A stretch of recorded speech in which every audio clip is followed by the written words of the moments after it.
Welcome to TCN Talks. The goal of our podcast is 15 to 20 minutes of relevant, need-to-know information to help you in your role as a hospice, palliative care, and serious illness leader, and for the team at all levels of the organization.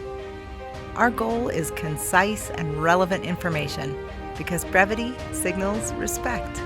And the bookends of our podcast are always something to make you think deeper about life, about our topic, or both. And now, here's Chris Como. Hello and welcome. Before we get started today, I want to thank our sponsor, DeltaCareRx. DeltaCareRx is the title sponsor for our 2022 Leadership Immersion courses. DeltaCareRx is the premier vendor of Teleios Collaborative Network and provides pharmacy benefit management services that allow their clients to experience deep discounts utilizing a preferred local network of pharmacies that can provide same-day delivery when necessary. Thanks to DeltaCareRx for all the great work they do in the hospice industry. And just a quick plug, our next Teleios Collaborative Network Leadership Immersion course is the week of November 7th. So coming right up, the training has been reviewed as some of the most potent and powerful leadership training hospice and palliative care leaders have ever been through. Join us, go to telioscn.org and look under courses.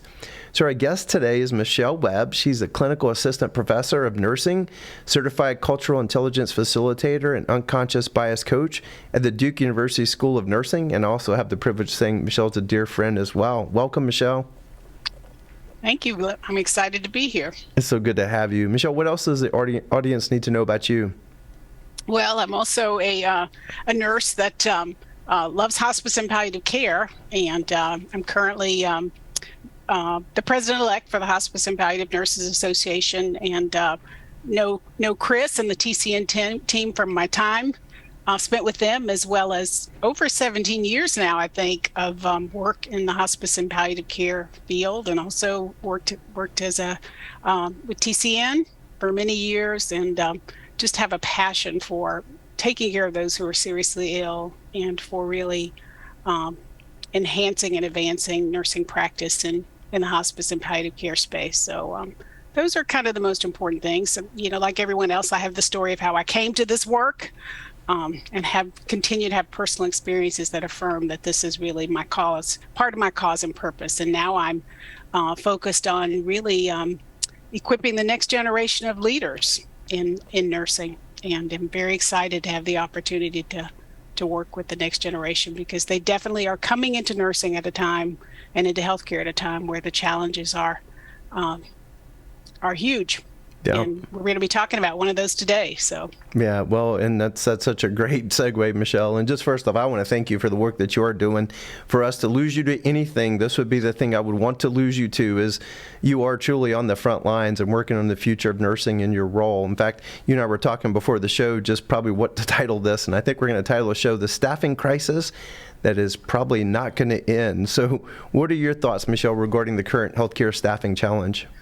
Yeah, I think that exactly is it. The staffing crisis is not going to end. The shortages of nurses aren't going away quickly, and those who work in healthcare and lead healthcare need to balance short-term enhancements with longer-term transformation. So it's about doing what we need to do in the short-term crisis, but also this is our opportunity to transform the way that we provide nursing care and to transform nursing as a profession. And so if ever there was a time for leadership, I think it's now.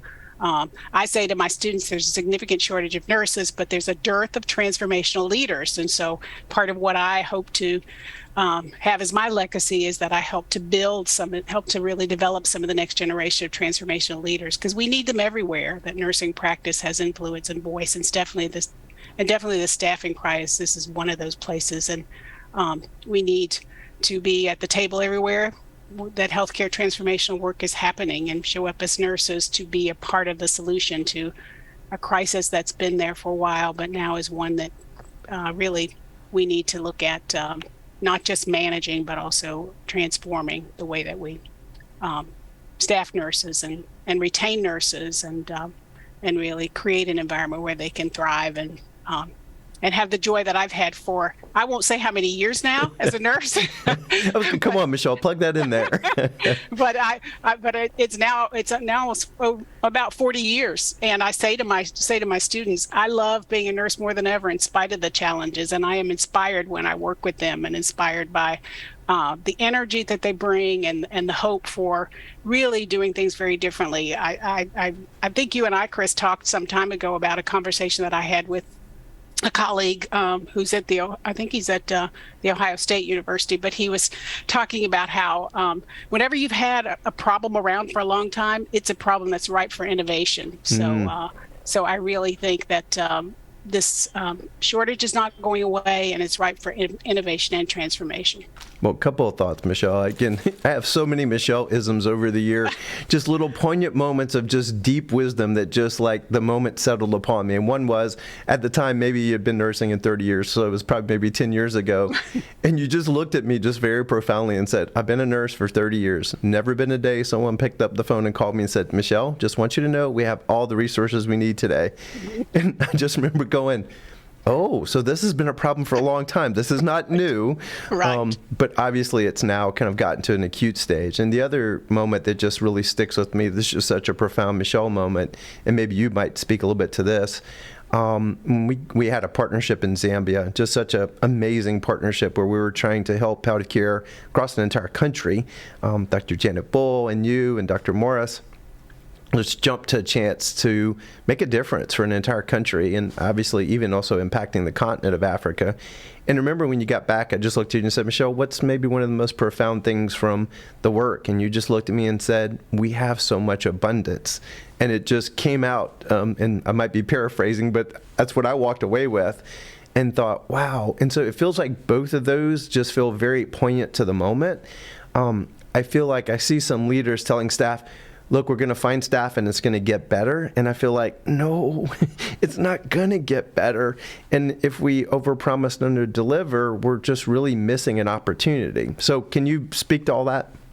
Sure. Yeah, I think, again, one of the things that I'm really meditating on and studying a lot is this idea of polarity thinking, and that we do have those two poles that are working together in kind of dynamic tension, that there is a scarcity, but there's also some abundance. There's abundance in terms of some key trends and drivers that we look at in healthcare. We've got an abundance in terms of the opportunity to leverage technology differently. We've got abundance in terms of our potential for innovation.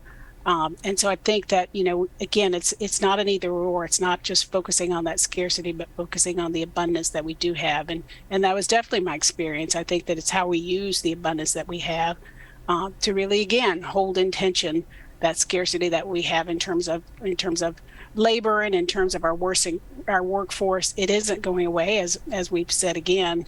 And so we really have to hold those two things in a really good tension. I think that this is a time to be thinking about innovative care delivery models, think about, how to really prioritize the value that nursing brings, to be very clear about that, to effectively communicate what really is the most valuable thing that nurses bring and what you want to protect, and the kinds of outcomes that you want to make sure that you get. So yeah, I think that we have to appreciate that we have both. It may not feel like it, but we do have both. We do have an abundance of really opportunities for focusing the way that we do things differently. I mean, I think we have to think about the things that are going to be important drivers of change. We have the opportunity to manage care differently across the continuum of care, so that we use the resources that we have wisely. We have the opportunity to look at really matching the work that we do to the needs of a population that we're serving that's becoming more complex and more diverse. Our models for payment of healthcare are changing. So in all of that, even though we have this shortage, we have to look at all of those trends and drivers of change that might impact the way that we provide nursing care as we go along. So artificial intelligence, for example, is one of those solutions that I think, we need to be, you used to say all the time, we need to be driving the broken plane or flying the broken plane while we build another one. It's like, yeah, we've got to look at that. We do have the resources to build another plane, which can't be said in some nations. So huge opportunities there.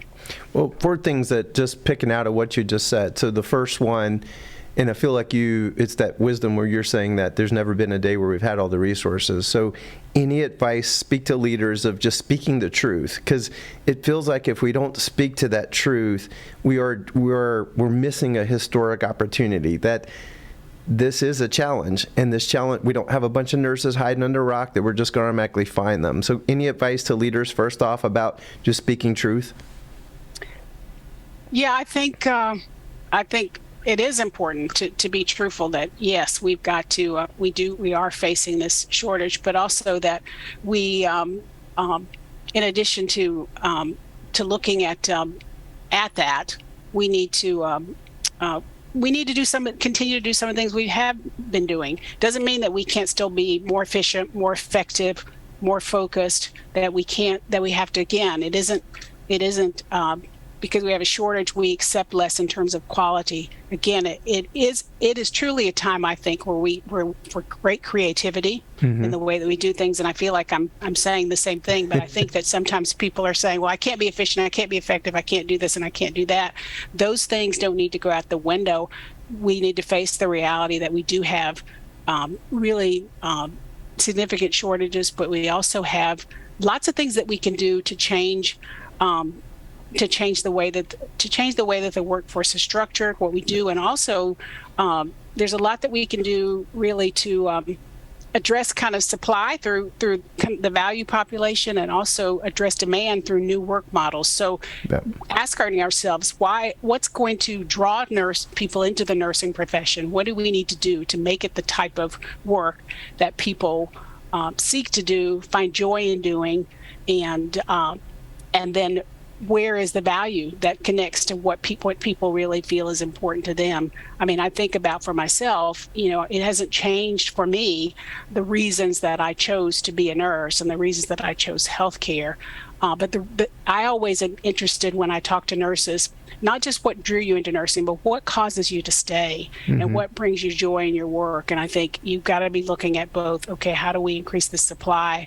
And how do we also address the demand for a profession that needs new nurses? So so I don't know if that answers your question or not, but well, it does actually. And I apologize. I'm like holding you back because your brain is going to all the solution. I just wanted to, but I think you actually said it, and I think you said it in a good way, which is it's not just we're having staffing challenges, it's going to get better. No, this is an opportunity from the challenge. And so the second and third I heard in the beginning what you were saying is, and actually I've heard you say this almost all up my time of working with you, is helping nurses practice to the fullest extent of their license. It feels Absolutely. But there's even beyond that, right? Which is then even rethinking what that actually means, which is all that future innovation. And so, you and I used to always say the future is always, or necessity is always the mother of invention. Because of this staffing crisis, those things you've been preaching for so long, it feels like now the time has come. How do you get nurses out of those things that are not in the fullest extent of their license, literally drawing them down, sucking them into the task, almost screensaver mode, but then also rethinking what that practice looks like? So I know those are two passions of yours, so take those two and run with it. They are, and that's a wonderful question, because I think that we can get sucked into the task part of our work instead of the knowledge and innovation part of the work that we do, and the tasks are important, but I think that often one of my most frustrating moments in nursing is when I worked with nurses to kind of redesign the way that they deliver care. And they had a hard time thinking about where they brought value and the things that they uniquely added that beyond the tasks that they did, which are important. But I think when we think about redesigning the way that care is delivered, some of the tasks that we hold on to as we as nurses can do are tasks that we need to let go of, because there are tasks that only we can do. And I think that nurses need to begin to see themselves again as not just people who have a responsibility to complete important tasks, but they also have unique knowledge that they bring to the workforce and to the care of patients and families. And I think that, there's no doubt in some other healthcare professions that those folks are knowledge workers, and that people don't ask them, how many IVs did you start today, or how many, meds did you pass today? They're very clear that those folks could do those things, but the things that they're doing that no one else can do are things that they need to spend their time on. So I think that there's always going to be choices about the work that we do and whether or not it's work that we can share with other people. I think the other thing that I'm passionate about is us really collaborating effectively with other members of the healthcare team, which I think that we have an opportunity to continue to develop our skills in. We have that strength and our desire to collaborate, but how effective are we in collaborating? And so I think those are some ways that we leverage who we are and what we bring to the healthcare systems that we work in. So yeah, I think we've got to think in those lines. We've got to not be bogged down in just the task, but recognize that the scope of our work is much bigger than that, and really identify the unique contributions that we make and have to make. And those are the things that satisfy nurses most. I remember being in something I call a nursing salon with nurses and nurses saying to me, I feel like sometimes I've given up the most important part of my work, the relationship-based aspects of my work, the opportunity to talk with patients and families, to know who they are, and to use that knowledge of who they are to really deliver care differently, and to make sure you've probably heard me say that sometimes we as nurses and as healthcare professionals, we tend to throw the kitchen sink at our patients and families rather than, which is so characteristic of the hospice and palliative care model, rather than focus on what's most important to them. So what we think we most importantly bring, as well as what's most important to patients and families, is critical if we're going to really use this opportunity we have to use our resources differently. Again, the long-term transformation is that the way that we use what we have looks very different maybe than the way it looks today. So a couple of thoughts, Michelle, listening to you. And you probably have bumped into this already. I imagine it's really difficult to ask those nurses to think about where they add value versus the tasky stuff. And so it almost feels like you got to bring the patient into, like, how did that nurse impact? It's almost like a customer focus as well, because sometimes we don't even realize when we're bringing our greatest gift to a situation of how that impacted the other person. And so any way that you can bring the customer into that conversation, there might be some really cool pearls there, especially for nurses, because sometimes we just load them with so many tasks that they don't realize those poignant moments when they do have the impact. Some of them do. Right. But I think it's almost impossible sometimes for them to decenter, to realize, oh my gosh, that was the thing. And the other thing that's occurred to me is Dr. Morris used to always say, if I was a brain surgeon, my brain surgery technique would be my greatest gift. But as a hospice and palliative care physician, it has a lot to do with presence and communication skills. Absolutely. And so it feels like that's what you're really kind of poking on there. And then, Michelle, are you also looking at, as nurses start to transform maybe what their practice looks like and also practice to the fullest extent of their license, will that create other disciplines that don't exist today between like a certified nursing assistant and a nurse? I know some people are looking at paramedicine. There's the whole community health worker. Do you see other disciplines emerging? I think potentially yes, because I think there's shared work that we have that we can share or that we can reallocate, and there's work that again is that nurses are uniquely trained to do and also uniquely passionate about doing, and so I do think that we'll use the shared work opportunities differently, and we'll find different ways to partner with other disciplines and maybe even create roles that can safely and effectively take on those tasks. But I also think that we really need to think about that it's not just what we do, but how we do it. And so it is so much, for me, an individual issue for as you work in the context of a relationship with the patient and family, which tasks you hold on to, which tasks you give away, because it's not just the task that you do, but it's how you do the task that matters. And it's seeing what again you can uniquely bring to that. I mean, there are times when me giving a bath, adds more value because of what else I bring into that process than maybe having someone else. And it very much depends on the individual needs of that patient. And as you say, maybe that need for presence gets addressed through me giving them the bath, because really I'm trying to advance a relationship that allows me to partner more effectively. I think the other thing that we don't spend enough time, and it's very meaningful to me because of the specialty that I am, is learning how to really skillfully partner with patients and families, and to have that be a partnership rather than this kind of we have the answers, as opposed to you and I uncover and discover those answers together. And so not being permanently attached to a task, but recognize the task is an ends to a means sometimes, or sometimes the task is one that we can share with other people, and they can do it just as effectively, and we can provide some guidance in how that accomplishes the work of nursing. Well, Michelle, I'm going to ask you for final thoughts, but I hope that you could weave into your final thoughts when you were talking about the polarity. That feels really big. So any final thoughts, and if you could bring that in? Yeah, I think it is big. I think that there are polarities everywhere, and we tend to think in either or rather than both and thinking. And we really have to appreciate that we are working with the most complex beings on the planet. We do work that's relationship based, that's people oriented, and so and our organizations are becoming more complex. Healthcare is more and more complex. We've been saying that for a long time, and we really do have to bring that polarity thinking to it and recognize that that's how you come to that third way. That it isn't either or, it's a both and. If you embrace both, I mean, I think when I think about the conflict that we experience in healthcare, in the world, it's because there's this either or kind of approach to the way that we solve problems. And by not acknowledging that there are polarities and recognizing that they're interdependent and you need both to move toward that third way, I think we don't solve problems that have plagued us for a very long time. So to me, that is a huge leadership principle. And I think that it really is, as we look at really working in a complex healthcare system that needs significant transformation, it really is going to be important for us to be able to find that third way and recognize that all of those things and that tension need to be held together.